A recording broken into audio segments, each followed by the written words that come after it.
Probably for the bad we didn't have any screenshots in here of people populating zits.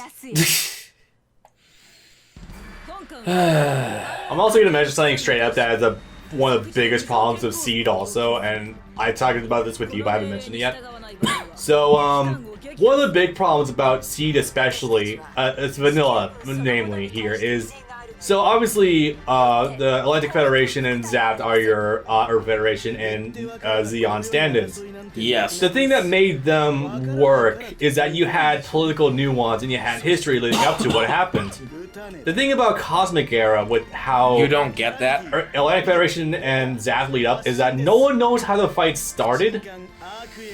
The only implied thing that happens is that when coordinators were created, like they were ostracized by society and By the naturals on Earth, the coordinators were created in space. yeah, that's the only impetus you get. But the thing is that every side is such a complete and fucking cunt in regards to everything. Oh, hey, there, brothers, by the way. That there's no, you can't root for anyone. Sidebar? Yeah. Am I weird for thinking that Kira's mom is actually kind of cute, even though it's just Kira with even longer hair? No, I see it. She's kind of cute. Every militant in this goddamn show is adorable. Proceed. Hey, who's this weird man that looks like Malala Flug? I've never seen him in my life. Weird. Anyway. But it's just like there's no nuance or anything. Like, obviously Xeon was sort of in the right from the beginning, but it went through so much turmoil that they lost. That took a long time for that to come full circle. That it did. But the thing with Zapt is, like, obviously you can tell they're trying to fight for sorta independence, but that's not really ever explicitly stated. They're fighting to free themselves from mild persecution, and that's about it. And then you find out what Patrick Zala is really all about, and then you're like, fuck this. Patrick Zala, Atherin Zat, is one-to-one genocidal maniac. Boy, you guys thought Giran was Hitler. Giran is explicitly like referenced as Hitler, and that was kind of cute and also Patrick Zala outright states in no uncertain terms, I want to eliminate every single natural that has ever lived. I want to destroy the Earth. The exact wording, and I remember this vividly, was that the war isn't over until every single enemy on the other side dies. Yeah. And who is the enemy in this regard? Coordinators. The naturals. He is the coordinators. Oops. But, yeah, that's kind of bad. Oh, hey, Flay's dying, I guess. I don't know. That key's never... What the fuck was that key even? What? Oh, the key... What was that? Okay, so...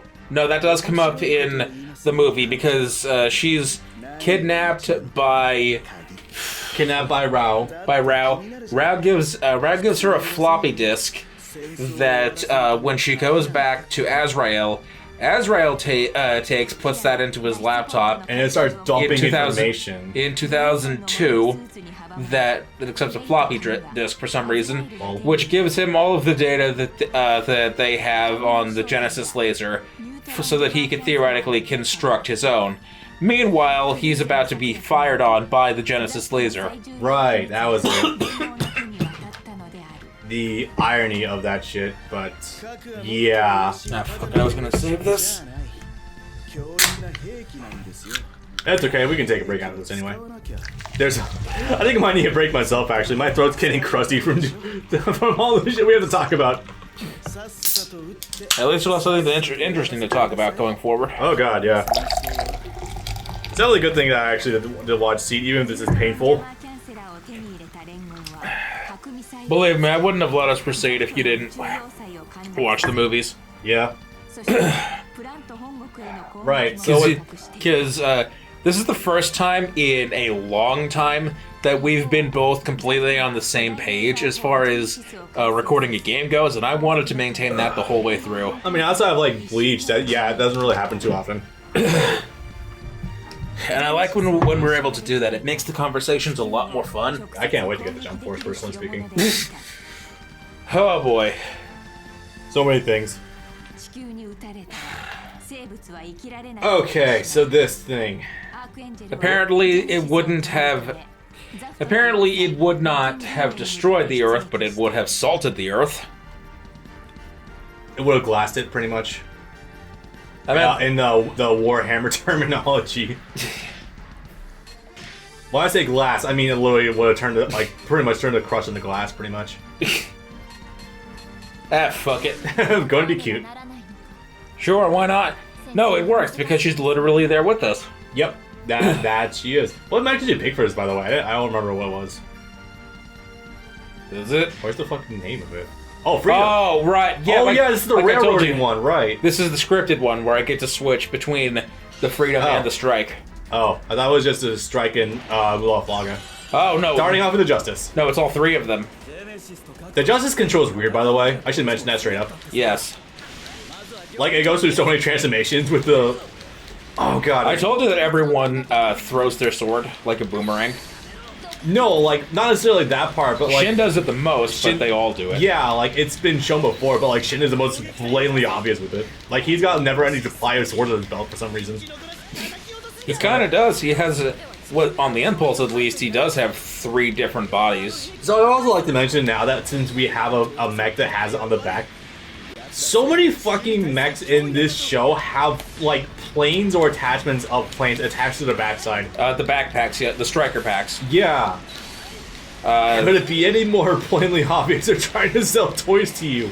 The only one with a plane explicitly attached to it that is not made of a plane is the Justice variants. You know, I just realized? The fact that this is one of the first production that Sunrise is doing it without Tomino. At least the first one after he left officially. He left back in Victory. They did G Gundam, they did Wing, and they did X without him. He came back for Turn A and then left again. Yeah, so... But he was still working on other non-Gundam shows all the while. He was not retired. Oh, no, definitely not. He just left because, frankly, considering Sunrise, I wouldn't want to keep working with them either. We're going to make you change the first episode with the 4th episode. Thanks, Victory. Lol, what? Okay. Nah, I know they do that. I'm just saying from his perspective. Yeah.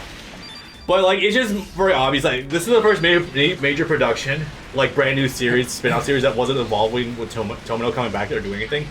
So I think that Sunrise probably felt like they had carte blanche to just kind of market the fuck out of their toy department and just get away with it. Am I the one who thinks that?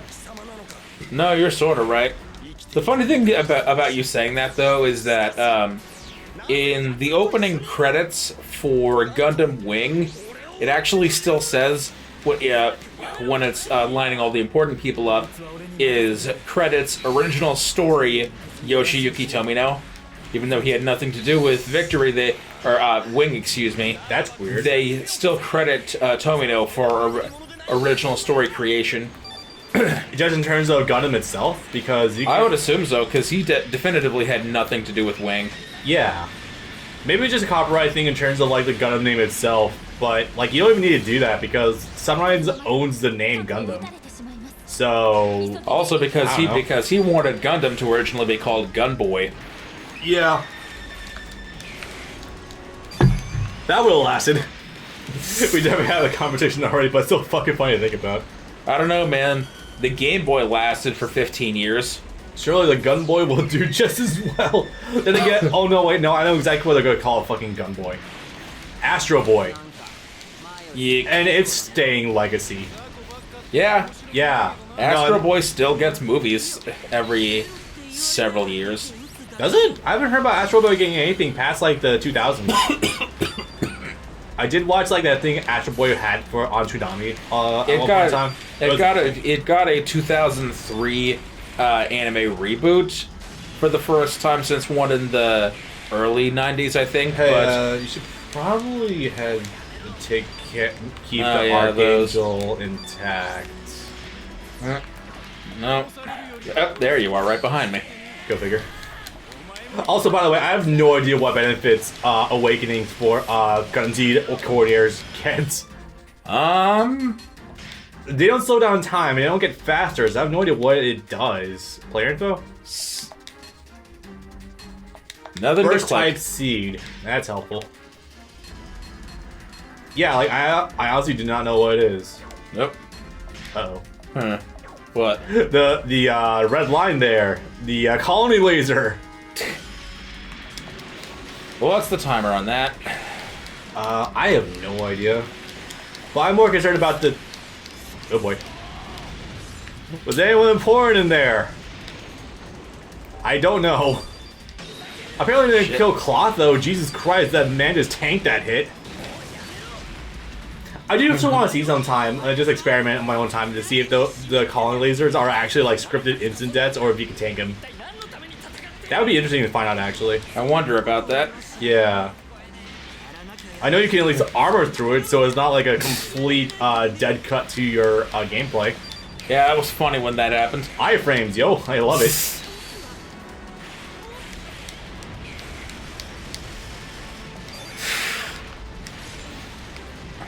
Flips. Yup. This is gonna be a while. So this whole final battle also is a complete fucking mess. There Case we in are. point. Oh yeah, you do have the transforming thing by double tapping X like a mech. Or if you press R2, you become the perfect strike and equip all 3 weapons at once. Maybe it's just end sequence is just a fucking blur to me, but I don't remember him doing this at all. Damn it, ow. He didn't have to transform, they were just all equipped at the same time. Also in the movies, the only thing you saw that he was a part of was when he tanked the hit for the Archangel Yeah. by standing on its nose. Ooh. That's saucy. And now there's nothing to use it on. Oh, hey, look. Give it a minute. Oh, hey, look, they actually have the little laser funnels. Oh yeah, they do. How about that? That's kind of cute. I know what those are now. Oh, there he is. And this stupid fucking mech that he's in. The Providence Gundam, which would later on be repurposed into the Legend Gundam. I mentioned this before at the start of the playthrough, but I didn't really mention anything about it. And there's too many fucking Gundams in this in the Gundam Seed. Yes. Yeah, we were having that talk before about Which makes it really funny when a fraction of the cast in Sea Destiny swaps over to Zaku's. Oh, hey, we're descending. Oh no, it's rotating. What? The giant colony laser is rotating. Is? Yeah, there'd be no reason for it to go down, because look at it, it's a giant cylinder. Huh. Yeah, I think it is actually rotating. If we're looking at it from the front side, we might actually be able to see a good view of it. Huh. Yeah, it's going up now. That's weird. Yeah, the That's a visual good detail. You know, thinking about it, this is one of the most visually impressive Dynasty Warriors games we've actually ever gotten. Yes. Like, the scale of these levels is actually kind of fucking impressive. Boy, it is weird seeing how map design changes over time in this series. They go from being big actual Dynasty Warriors levels in the first game to being tiny Samurai Warriors levels in the third game to just being big giant square here in Reborn. Yeah. To be fair, in space, you kind of had to draw borders at some point, but yeah.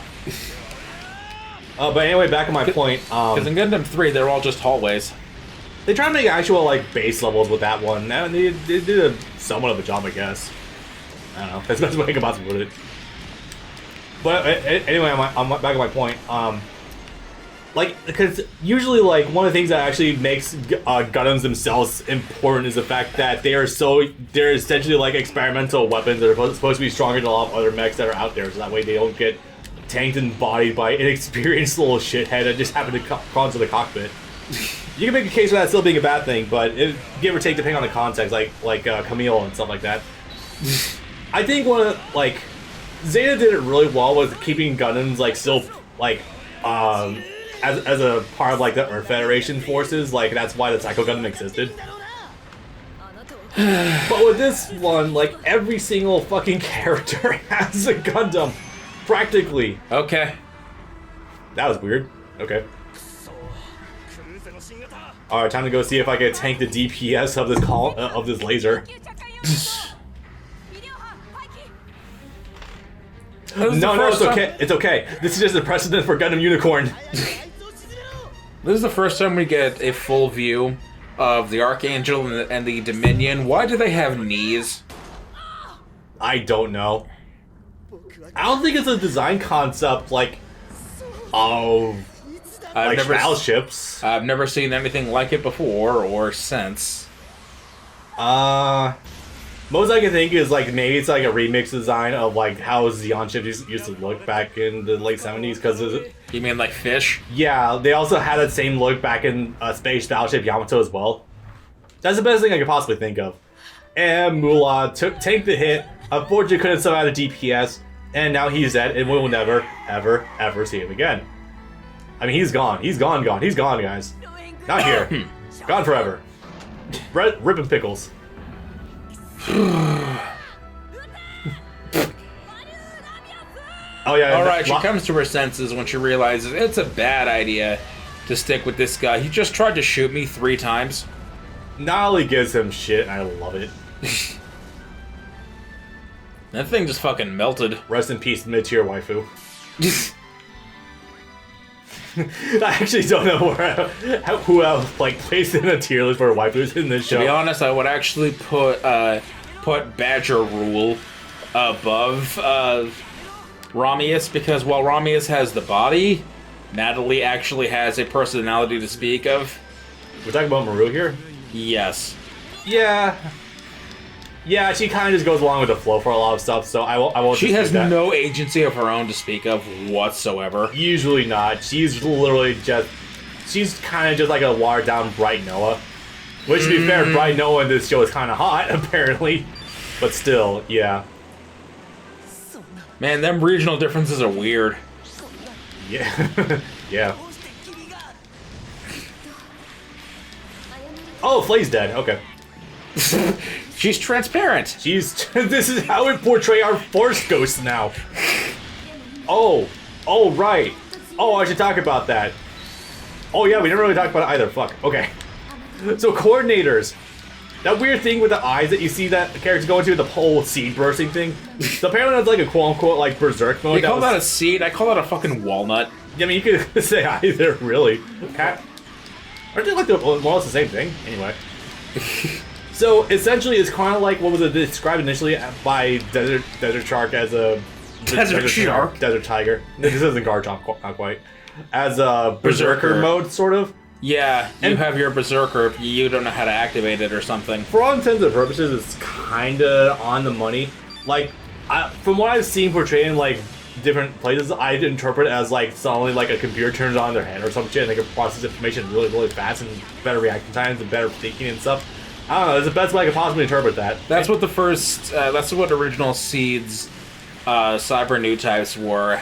They were not the extended. They were biological CPUs. Yeah. Whatever the fuck that means. Like being so smart they can be construed as like a living computer or something, processing data super fast. But that's like a super vague description of it. I don't even know how to begin to interpret. Anyway. So unfortunately, because Sunrise is a very much creature of habit. You don't even know that, yeah. I've seen some shows.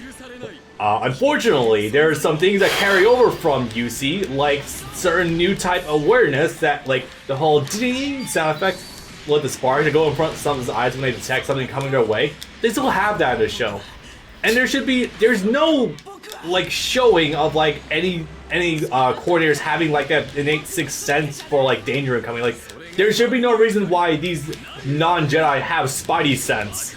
You call that a creature of habit thing, and you're right, because all of the Gundam series that don't have Fuck off. That don't have any new type equivalent somehow don't even come up with a way, just have characters do new type things they should have. So in Gundam Wing, there is no equivalent to new types whatsoever, not even the stupid flash system thing.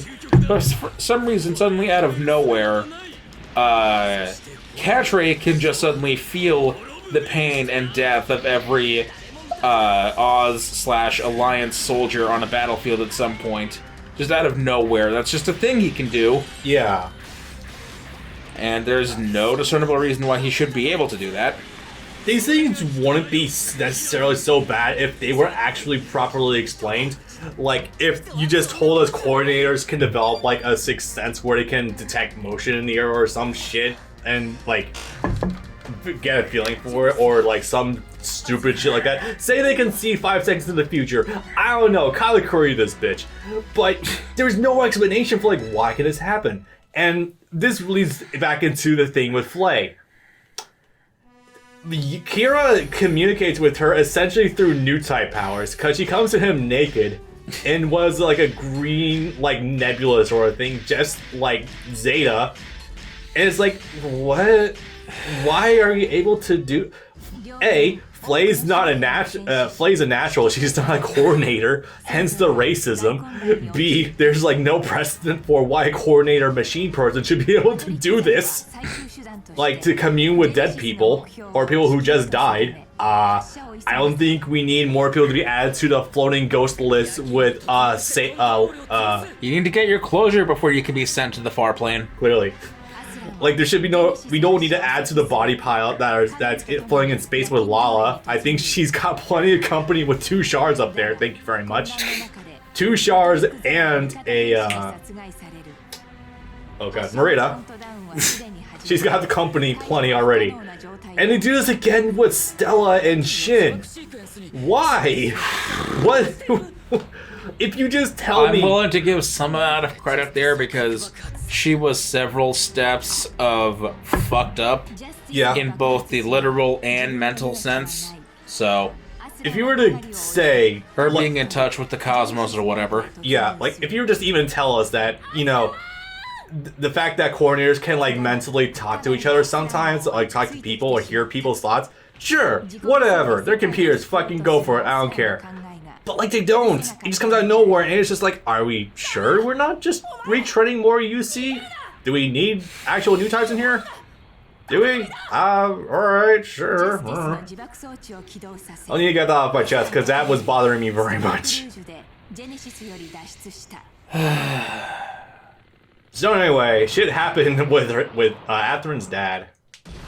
There was a mutiny over committing genocide, and frankly, if there was ever a mutiny to happen, that should be the time. Not everyone wanted to go with Dad's mega genocide of Earth. That's good. You gotta give it to the guy with the balls enough to shoot the president. Yeah, right? Legitimately, like, after he shot someone else, I was fully expecting someone to shoot him in return. I didn't even think it would be the person who was just shot. That was great. The moral of the story is, a lot of people in Seed are very, very, very, very, very dumb. Yes. I don't question orders, go along with the mindless violence, go unga bunga at the slightest slight against them. Mercifully, however, racism is somehow not hereditary. Yeah. Oh, hey, they actually did draw his outfit, I guess. They put an ass on that boy. Yeah. This 15-year-old kid. Okay. I actually have no idea how fucking Kira is. Like 16. Probably 16. Fuck it, make it 19. He fucks. Canonically, he fucks.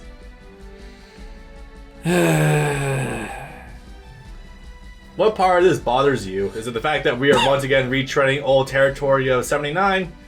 Or the fact that this is happening in period and doesn't accomplish anything? You can say yes, it's fine. You know... Yep. Even if it was never meant to last, 0079 in and of itself had a sense of finality. The Gundam was destroyed. The Zeong was destroyed. The white base was destroyed. Yep. They could have ended it there if they wanted to. And for a few years, for 2 years, it did. It could have been fine just as a classic in the annals of history. Yep. That is something they definitely did not take away during the copy someone's homework, but edit it slightly to make it your own process that Seed underwent. You could not have put it much better.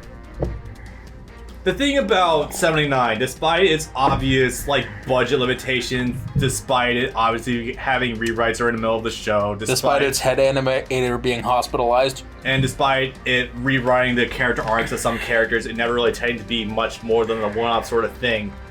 It knew its theming. There's not much theming for this. Like, everyone's fighting each other. Why? Everyone hates each other. Okay, it's not over retaliation. Are we gonna ever do anything about this?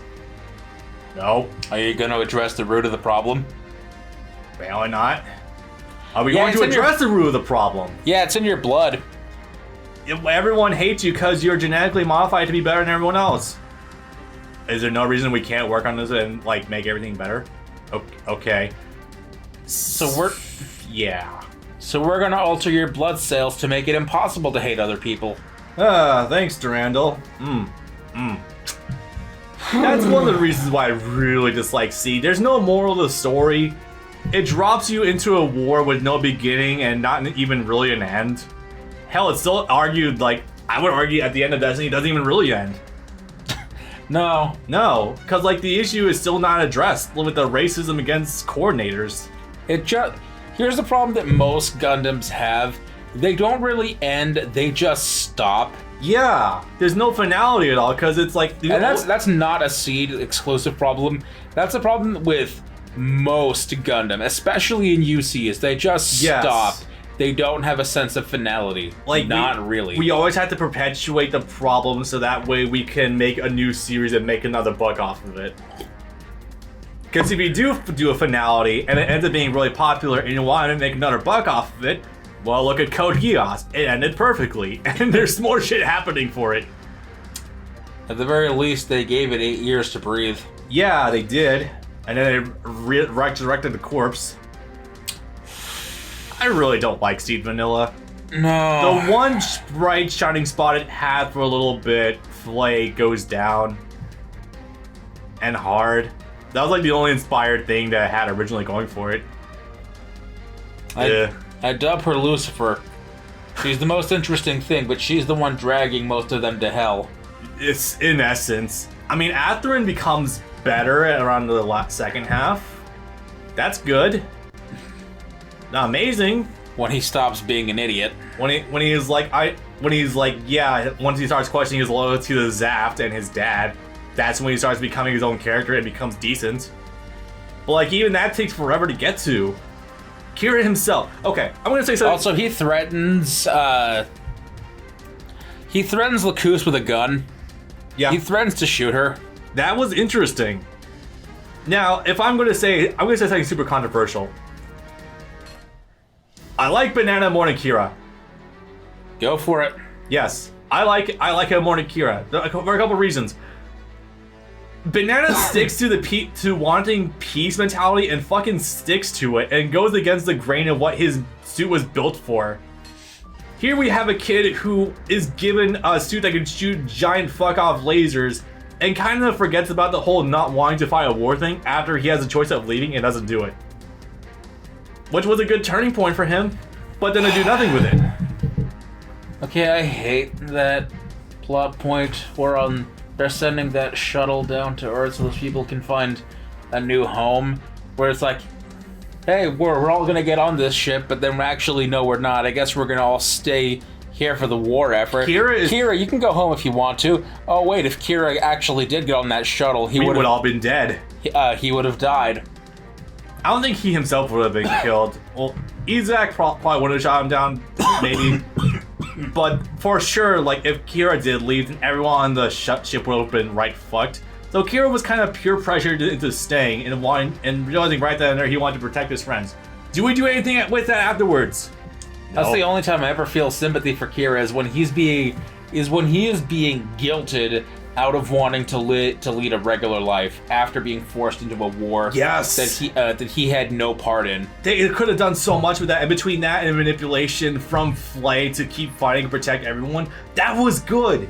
And then I hate it. I hate it so much. There are good elements, but it all falls off a cliff the moment the freedom is introduced. The moment the moment he's handed a Gundam that moves at the speed of light and shoots nothing but rubber bullets. Yep. Anywho, because there's no challenge anymore. There's no risk. There's no risk taking with picking your shots, being careful, trying not to actually kill them. Not only that, but he's also constantly handing these really strong mechs after a near-side situation when his mech's blown up. Yeah. So even the one time he had to pilot the strike Gundam Vanilla for like an afternoon, he's just given the strike freedom like right afterwards. I hate it so much. That's really Sunrise's fucking deal right there, because they have to market new toys. And ironically, not feel like... What the hell was I about to say? Not feel like... Not fueling the military economy, but fueling the toy economy. Fueling the economy that they themselves created for themselves and are now stuck in. The toy industrial complex. Bingo, got it. The toy mech industrial complex. It's ironic that the thing that will end up being successful about Gundam is also not a thing that drags down the shows with it. Marketability. Absolutely. Anyway, I'm gonna take a quick break. I need to use the bathroom after that shit show. And we'll be on to... better things. Greener pastures? Yes. How the fuck? I'm saying this rhetorically, by the way. How the hell did we actually make this better? Weird. Anyway, I'll be back in a minute, guys. Life finds a way.